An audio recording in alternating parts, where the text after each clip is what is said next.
Assalamualaikum warahmatullahi wabarakatuh. Pada kesempatan ini kita akan membahas materi tentang pengantar ekologi pertanian. Nah, materi ini menjadi dasar penting dalam memahami bagaimana sistem pertanian tidak hanya berorientasi pada produksi, tetapi juga memperhatikan keseimbangan lingkungan. Nah, saya Faisal Lasmi akan memandu teman-teman semua pada pembelajaran sesi ini. Nah, modul ini membahas konsep dasar ekologi sebagai landasan dalam memahami sistem ekologi pertanian dan pedesaan. Di dalamnya, kita akan mempelajari definisi ekologi menurut para ahli, ruang lingkup interaksi makhluk hidup dengan lingkungannya, serta relevansinya dalam kehidupan manusia, khususnya di sektor pertanian dan masyarakat pedesaan. Dengan memahami ini, kita dapat melihat pertanian sebagai suatu sistem yang saling terhubung. Oke. Nah, selanjutnya, adapun tujuan pembelajaran pada materi ini adalah yang pertama, mampu menjelaskan pengertian ekologi secara konseptual. Yang kedua, mengidentifikasi unsur-unsur utama dalam ekologi. Ketiga, menganalisis berbagai definisi ekologi dari para ahli. Dan yang keempat, menyimpulkan konsep ekologi sebagai dasar dalam sistem pertanian berkelanjutan.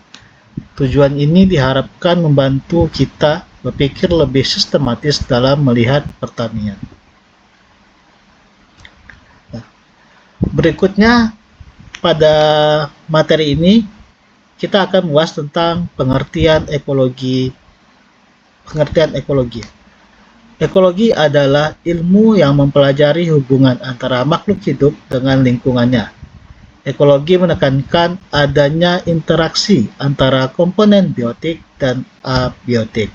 Selain itu, ekologi itu bersifat sistematik, artinya melihat alam sebagai suatu kesatuan utuh dan juga dinamis karena selalu mengalami perubahan. Konsep ini sangat penting dalam mengelola sumber daya alam agar tetap berkelanjutan. Nah, adapun beberapa karakteristik utama ekologi. Yang pertama, ekologi menekankan adanya interaksi antara makhluk hidup dengan lingkungan. Yang kedua, ekologi melibatkan komponen biotik dan abiotik yang saling mempengaruhi. Yang ketiga, ekologi bersifat sistematik, yaitu memandang alam sebagai suatu kesatuan yang utuh. Yang keempat, ekologi bersifat dinamis, karena interaksi dalam ekosistem selalu mengalami perubahan. Dan yang kelima adalah ekologi memiliki relevansi yang sangat kuat dengan kehidupan manusia, terutama dalam pengelolaan sumber daya alam. Kemudian kita lanjut ke materi berikutnya, yaitu unsur-unsur utama dalam ekologi. Dalam ekologi terdapat beberapa unsur utama. Pertama adalah komponen abiotik. Pertama adalah komponen biotik. Komponen biotik yaitu semua makhluk hidup dalam ekosistem, baik itu manusia, hewan, tumbuh-tumbuhan, bakteri, dan sebagainya. Kedua adalah komponen abiotik seperti tanah, air, udara, dan cahaya. Dan yang ketiga adalah interaksi antar komponen, baik antar makhluk hidup maupun dengan lingkungannya. Interaksi inilah yang membentuk keseimbangan dalam ekosistem. Kemudian, selain komponen, ekologi juga membahas aliran energi dan siklus materi atau daur ulang biogeokimia. Aliran energi adalah ekosistem bersifat satu arah, sedangkan siklus materi seperti karbon, nitrogen, dan fosfor berlangsung secara berulang. Nah, kedua proses ini sangat penting dalam menjaga keberlangsungan kehidupan di dalam ekosistem. Kemudian kita akan mempelajari bagaimana siklus materi dan ekosistem dalam pertanian. Dalam ekosistem, setiap organisme saling berinteraksi. Interaksi ini dapat berupa simbiosis, kompetisi, dan predasi. Keberadaan suatu spesies sangat dipengaruhi oleh hubungan ini. Dalam konteks pertanian, memahami interaksi ini penting untuk menjaga keseimbangan ekosistem. Kemudian, pada aliran energi dalam ekosistem, itu kita dimulai dari matahari sebagai sumber utama kehidupan kita. Kemudian energi ditangkap oleh produsen seperti tumbuhan hijau, kemudian berpindah dari konsumen primer, sekunder, dan tersier, dan pada akhirnya diuraikan oleh decomposer. Proses ini menunjukkan bahwa energi mengalir satu arah dan tidak dapat didaur ulang. Pada keanekaragaman hayati, keanekaragaman hayati menunjukkan beragamnya organisme dalam suatu ekosistem, meliputi flora, fauna, dan komponen lainnya. Semakin tinggi keanekaragaman, maka ekosistem cenderung lebih stabil. Dalam pertanian, keanekaragaman dapat meningkatkan ketahanan terhadap gangguan lingkungan. Nah, berikut adalah slide pada piramida energi, di mana piramida energi menunjukkan bahwa energi berkurang pada setiap trofik, yaitu produsen memiliki energi terbesar, kemudian berkurang pada konsumen primer, sekunder, hingga tersier.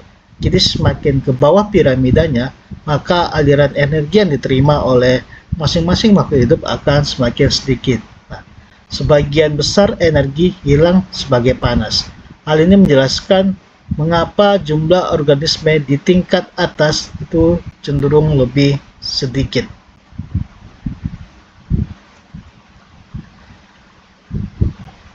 Kemudian ekologi dan pertanian berkelanjutan, di mana ekologi sebagai dasar sistem pertanian berkelanjutan. Ekologi menjadi dasar dalam sistem pertanian berkelanjutan. Pendekatan ini mengintegrasikan aspek lingkungan, sosial, dan ekologi. Selain itu, kearifan lokal seperti sistem tanam tradisional juga merupakan bentuk adaptasi ekologis. Pembangunan pertanian harus memperhatikan daya dukung lingkungan agar tidak merusak ekosistem. Nah, pendekatan yang mengintegrasikan ini dalam sistem pertanian untuk mencapai keberlanjutan, baik secara lingkungan, sosial, maupun ekologi. Nah, menurut Otto Sumarwoto, pembangunan tuh harus memperhatikan daya dukung lingkungan agar tidak terjadi kerusakan ekosistem. Karena kita tahu bahwa salah satu pendukung dari pembangunan adalah ekosistem itu sendiri.